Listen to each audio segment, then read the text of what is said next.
Syrian security forces are battling to crush a nascent insurgency by fighters from Bashar al-Assad's Alawite sector. Reportedly, more than 1,000 people have been killed in 2 days of clashes between gunmen and security forces linked to Syria's new Islamist regime and fighters from Assad's Alawite sector in the country's coastal region. The casualties included 745 civilians, 125 members of the Syrian security forces, and 148 fighters loyal to Assad, the Syrian Observatory for Human Rights said. The widespread killings in the Mediterranean coastal city of Jalaba, Banias, and the surrounding areas in Syria's Alawite heartland amounted to the worst violence for years in the 13-year-old civil war conflict.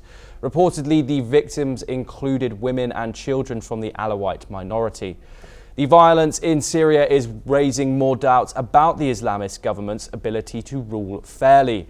There are reports that dozens of Alawite men were executed in one village. Syria's interim president Ahmed al-Shara supported the government's crackdown and urged insurgents from toppled Assad's Alawite minority to lay down their arms before it's too late after the clashes.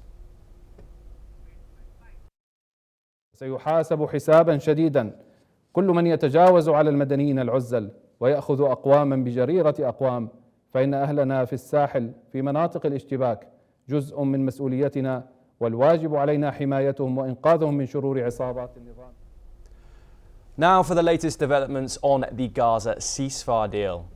According to a statement released by the Israeli Prime Minister's office, Israel will send a delegation to Doha in Qatar on Monday to advance ceasefire negotiations. The development comes after the Arabic media reported that Hamas has indicated it is willing to agree to a temporary extension of the Gaza ceasefire deal over Ramadan.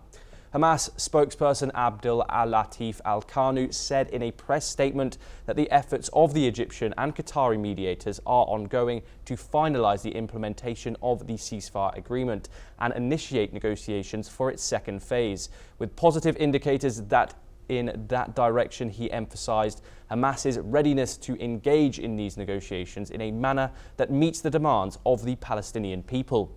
The spokesperson also called for intensified efforts to provide humanitarian relief to the Gaza Strip and lift the Israeli blockade.